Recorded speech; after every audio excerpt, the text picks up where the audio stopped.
우리는 어떻게 살아야 할까요? 우리는 무슨 생각을 하고 어떻게 우리는 행동을 하고 살아가야 할까요?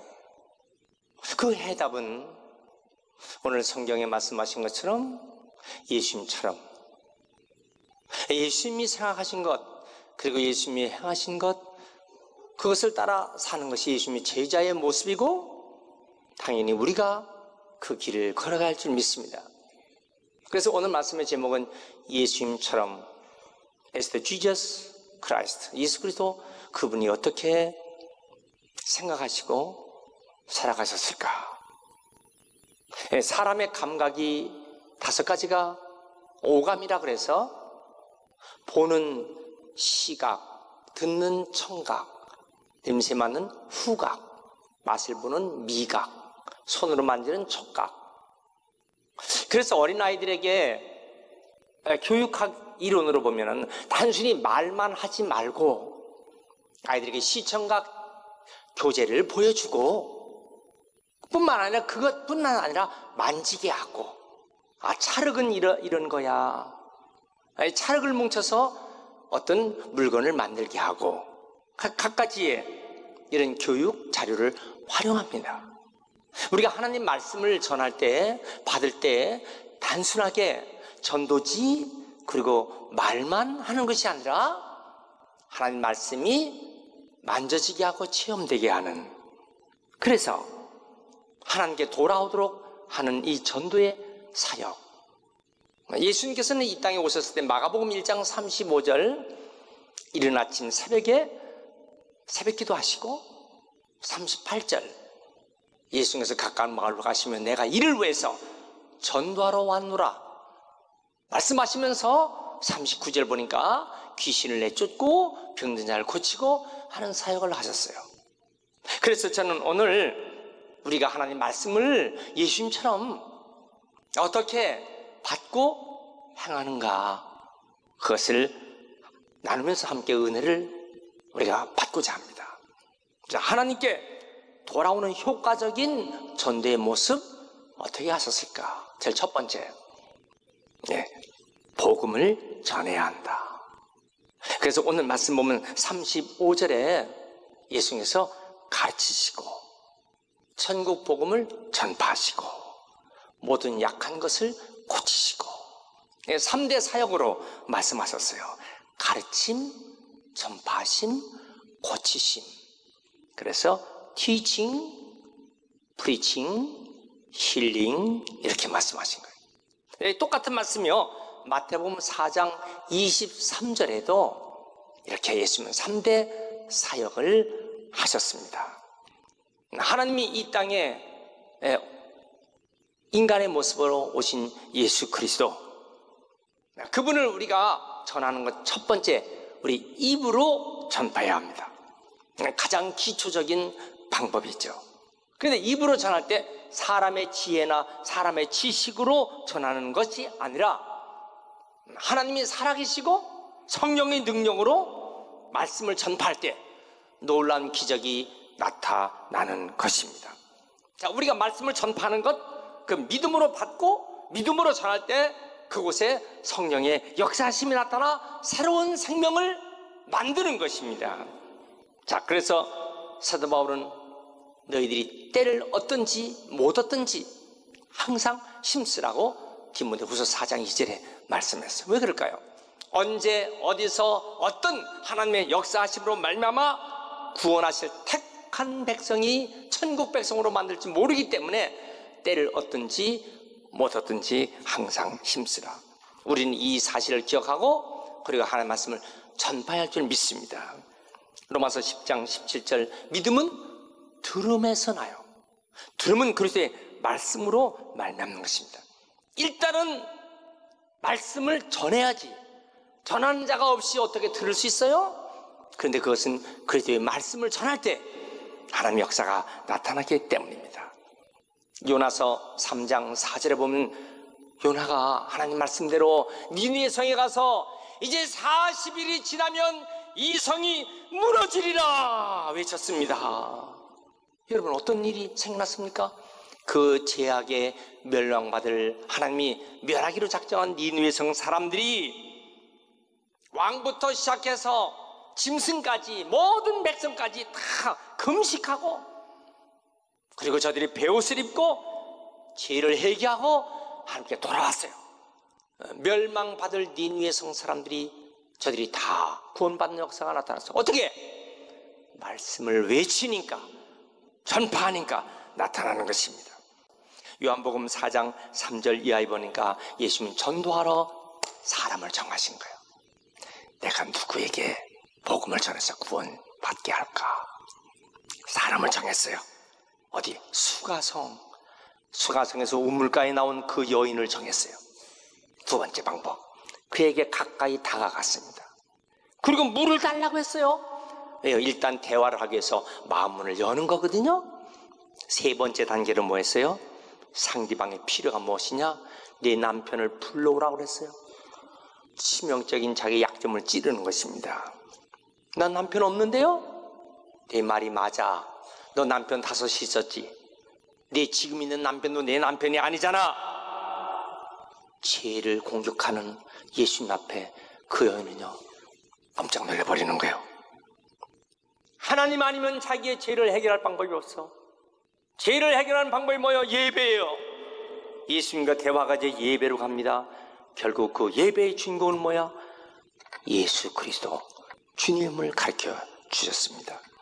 여러분, 복음을 전파할 때 하나님의 놀라운 기적이 나타날 것을 믿으시기 바랍니다.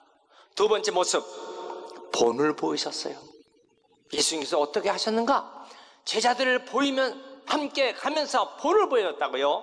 요한복음 13장 15절에 내가 너에게 행한 것 같이 너희도 행하게 하여 본을 보였느라.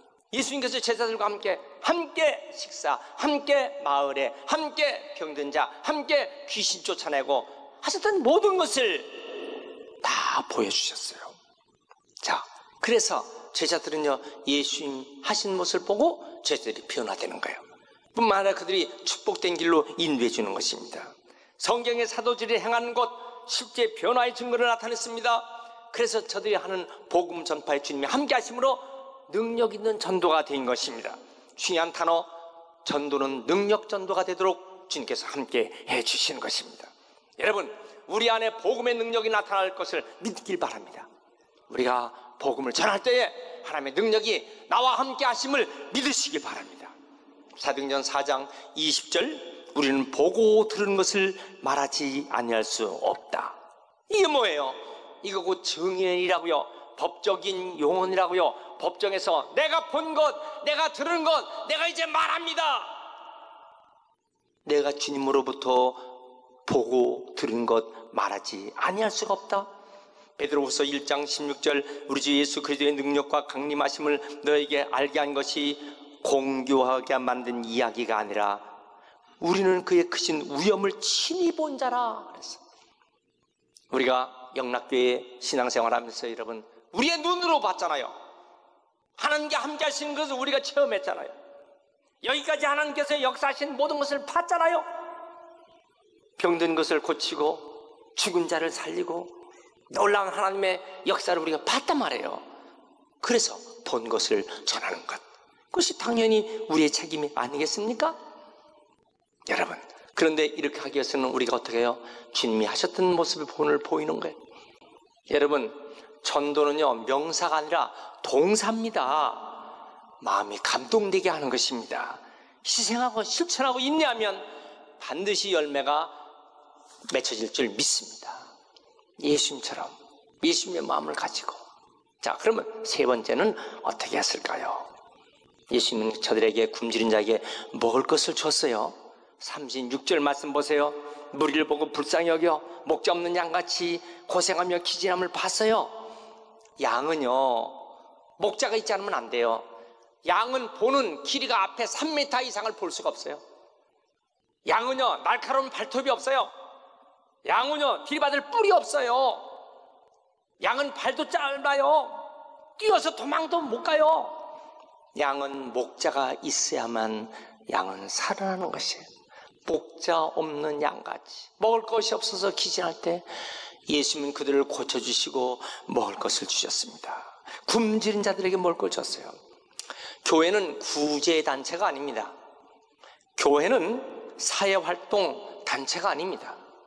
교회는 봉사단체가 아닙니다. 그런데 교회는 그런 일을 한단 말이에요. 때로는 어려운 사람을 구제해주고 그들을 도와주고, 그리고 이들 최선을 다해서 하는 일이 왜 합니까?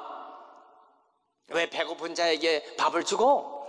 우리 교회가 문화원에 매 권선동 그 정원에 매 목요일마다 빵차를 갖다 놓고 음식을 만들어 놓고, 그리고 그 일을 하는 걸 도와줬어요. 지금도 매월 그 일을 우리 성도들도 가서 하기도 하지만은 우리들 다 바쁘니까 직장 생활하고 하니까 우리가 대신 돈으로 드리겠습니다.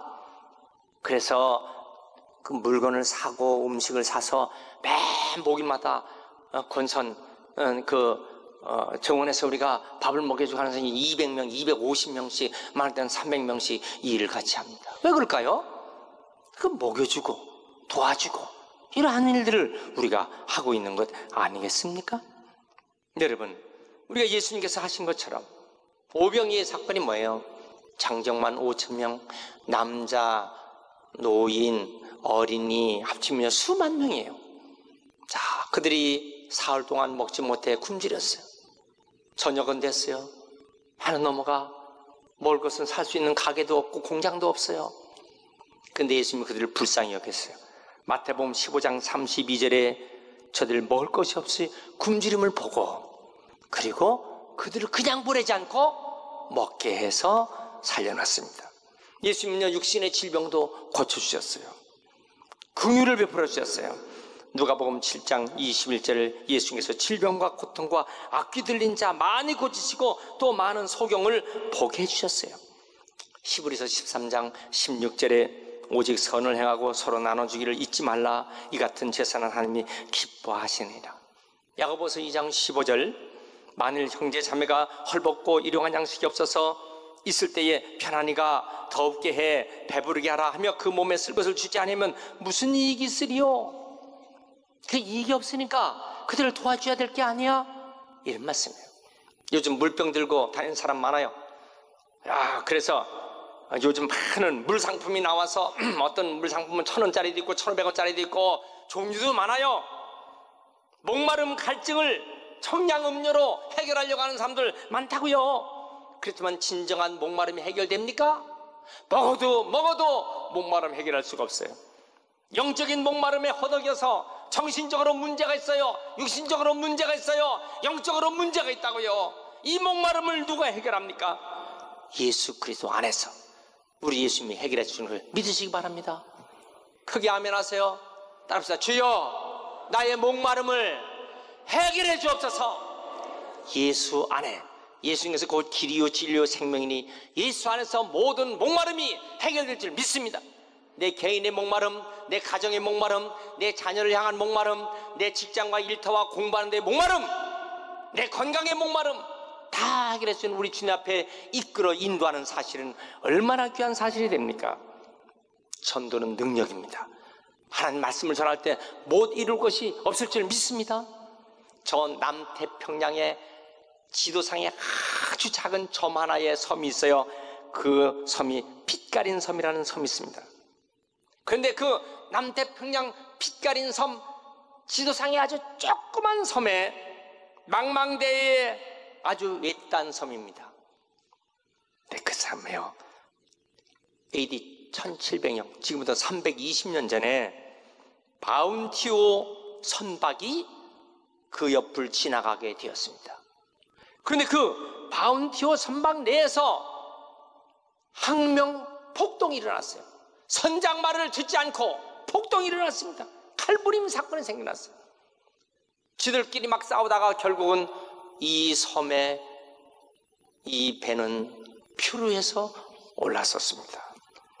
결국 살아난 사람은 선원 9명, 그리고 원주민 남자 6명, 원주민 여자 12명이었어요.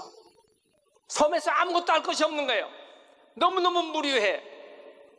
그래서 만든 것이 뭐냐면 술을 만드는 법을 고안했어요. 술을 만들었어요. 그래서 술을 먹기 시작했어요. 술에 취했습니다. 방탕하게 됐어요. 뭐 서로 막 싸움하면서 난리가 났습니다. 10년 후에 그 섬에는요, 백인 한 사람 살아남고 원주민 여자들과 호녀라 아이들만 그 섬에 있게 됐어요. 그런데 그때 그 백인 선원이 깨진 바운티호 선박 뒤지다가 거기서 한 헌 괴짝 박스를 발견했어요. 열어보니까 성경책 한 권이 거기서 발견된 것입니다. 그래서 이 성경책을 계속 읽기 시작해서 할 일이 없으니까 놀라운 사실은 이 성경을 읽는 순간 그 마음속에 하나님께 변화를 주셨어요. 이렇게 귀한 건 나만 읽을 수 없지. 그래서 이 성경 말씀은요, 저들에게 가르치기 시작했어요. 원주민 여자들과 호녀라 아이들에게 가르치기 시작했습니다. 결국 그 결과 1808년도 빛가린 섬에 미국 토마스 호가 선원들과 함께 그곳에 왔어요. 그런데 그들이 다 예수 그리스도를 믿게 되고 복음을 전파하고 교회가 세워진 것입니다. 여러분, 옛사람은 지나가고 새로운 사람이 된 것이에요. 어떻게 이렇게 될 수 있을까요? 어떻게 이런 모습이 나타날 수 있을까요? 성경 말씀은 다이너마이트처럼 놀라운 능력이 임한 줄 믿습니다. 대동강에 토마스 선교사는 제네럴 셔먼호 상선을 타고 올라가다 대원군의 세국정책에 걸려 결국 거기서 목자림 받고 그곳에 순교하는 순간 성경책을 그 앞에 있는 한 소년에게 던졌고 죽는 순간 피 뿌린 대동강물을 마시는 이 조선 땅 모두 다 예수를 믿을 것이라고 선포했는데 결국 오늘 우리가 이 땅에 와 같이 예수 믿는 사람이 수없이 생긴 것은 반드시 복음은 열매를 맺게 된 줄 믿습니다. 여러분, 하나님의 놀라운 역사, 은혜의 역사를 믿고 사시길 축원합니다. 독일의 말틴 루터 한 사람이 독일 나라 전체를 변화시켜, 존 칼빈 그가 결국 스위스를 변화시켜, 스코틀랜드 그 한 사람을 위해서 그 나라가 변화되는 것입니다. 여러분, 한 사람이 복음을 전할 때 개인도 바뀌어지만 가정도 바뀌어져, 사회도 바뀌어져, 국가도 변화되는 것입니다. 저주는 물러가고 환난은 떠나고 죽음의 문제까지 해결해 주시는 복음의 능력을 나만 갖지 말고 나만 믿지 말고 전파는 우리 모두가 되시길 축원합니다. 할렐루야. 따라합시다. 나도 복음을 전해야 한다. 전할 수밖에 없다. 이 믿음이 여러분들 속에 다 들어가실 축원합니다. 이 세상에 가장 소중한 것이 많고 신비한 것이 많고 가치 있는 것이 많지만은 가장 소중한 것이 뭐예요? 생명이에요. 온 천하를 주고도 바꿀 수 없는 것, 돈을 트럭으로 싣고 해도 한 명의 생명을 살릴 수 없어. 금덩어리를 수천 트럭 싣고 와도 한 사람의 생명을 살릴 수 없어. 마가복음 8장 36절, 사람이 만일 온 천을 얻고도 자기 목숨을 잃으면 무엇이 유익하리요? 사람이 무엇으로 제 목숨과 바뀌겠느냐? 대통령직을 주고도 생명을 살 수 없어. 올림픽 금메달을 주고도 한 생명을 살 수 없어. 하나님의 형상을 입은 흙으로 만든 인간에게 하나님께서 생기를 부어 생명이 되게 했는데 어떻게 한 사람의 그 생명을 살릴 수 있을까? 문제는요, 그 사람이 죽을 때 다 누구나 하나님 심판 앞에 서는데 예수를 믿지 않은 사람은 무서운 지옥불에 떨어지는 것입니다. 저주의 지옥불에 떨어져 얼마나 유황불에 뜨거운지 이 뜨거우면서 해결하려고 혓바닥을 내면서 물 한 방울 내 혓바닥에 얹어달라고. 그러나 아무도 그 뜨거운 혓바닥에 물 한 방울 줄 사람이 없어요. 구더기도 죽지 않는 고통, 수없이 각종 벌레가 우글대는 그 고통의 지옥에 참아야 될 것이 아니라 영원히 괴로움을 당하는 그 지옥불에 떨어지지 않게 하는 유일한 방법은 뭐냐? 예수를 믿게 하는 것입니다. 대구 지하철 화재 사건에 192명이 순식간에 참사를 당했어요. 내일 결혼할 사람, 명문대에 합격한 사람, 대학원을 졸업한 사람, 한순간에 그 참사를 당하는데 소방관 김진근 씨가 질식한 사람들을 끄집어내서 41명이나 결국 구원한 역사가 나타났잖아요. 한 생명을 구하는 것이 얼마나 귀하냐 말이에요. 한 생명을 구하기 위해서 일하는 것이 얼마나 귀한지. 저 아르헨티나에서 지하 땅속에 있는 광부 그 영혼을 구원하는 것이 얼마나 귀하게 온 세계는 거기에 집중하고 있잖아요. 영화 신들러 리스트라는 영화에 보면 그건 실제 있었던 역사적인 사실을 영화해서 주인공이 오스카 신들러예요. 그런 독일 나치 당원입니다. 돈이 많은 사람이에요. 유대인의 범랑 공장을 인수했어요. 돈을 어마어마하게 많이 벌었어요. 세상적인 향락을 다 누렸습니다. 근데 유대인들이 막 죽어가고 가스실에서 죽어가고 비참해 죽어가는 유대인들을 볼 때 내 생명은 뭐냐? 저 유대인 생명과 내 생명 같은데 저들이 비참해 죽어가는 저들을 어떻게 하지? 방법, 자기의 공장으로 유대인들을 돈으로 주고 사오는데 나치 당원은 주지 않으려고 아이슈비츠 수용소에서 거기에 들어가서 죽기 직전에 유대인들을 돈으로 사는 것입니다. 엄청난 돈을 주고 그 유대인을 막 사들여서 자기 공장에 넣어서 그들을 살리기 시작합니다. 아니 이럴 수가 있습니까? 그래서 한 명이라도 더 유대인들을 사서 자기 공장에 1100명이 넘는 유대인들을 사게 됐어요. 나중에는 기록에 보면 1200명이 나오지만은 나중엔 자기 공장 일이 파산됩니다. 자기 공장이 파산돼도 돈으로 유대인들을 사서 살리는 일을 하는 것입니다. 결국 그 즈음에 2차 세계대전이 끝나고 독일은 항복하고 연합군이 승리하게 됩니다. 이때에 신들러는요, 그 유대인들과 함께, 자기가 살린 유대인과 함께 감격의 눈물을 흘리게 되는데, 문제는요, 유대인들이 자기 이빨에 있는 금리빨을 뺍니다. 그리고 그 금리빨을 빼갖고 녹여갖고 오스카 신들러에 자기를 살려준 사람에게 금반지를 해서 주는 것입니다. 그런데 이때 신들러가 털썩 주저앉는 거예요. 눈물을 흘리면서 내가 저 차, 저 괴토, 저 차를 팔면 비싼 값, 저 차를 팔면 10명의 유대인들은 더 살릴 수가 있었을 텐데, 내가 나치의 배지, 금배지를 팔면 2명의 유대인들은 더 살릴 수가 있을 텐데 이 배지가 무슨 소용이 있고 저 아름다운 차가 무슨 소용이 있을까? 결국은 거기서 후회하며 눈물을 흘립니다. 유대인들은 그를 나중에 전쟁 후에 재판에서 걸리지 않도록 하기 위해서 유대인들이 모두 서명을 합니다. 이를 살리기 위해서. 그렇지만 오스카 신들러는 쓸쓸히 떠나고 마는 장면, 실제 역사적인 일이에요. 한 생명을 구하기 위해서 눈물을 흘리는, 돈이 무슨 소용이 있고 자동차가 무슨 소용이 있는가, 이런 영화입니다. 여러분, 오늘 우리는 마지막 때를 살아가고 있는 하나님의 사람들입니다. 언제까지나 이와 같은 모습으로 여러분 흥겨운 타이타닉호의 즐거움을 누린다고 절대 생각해서는 안 됩니다.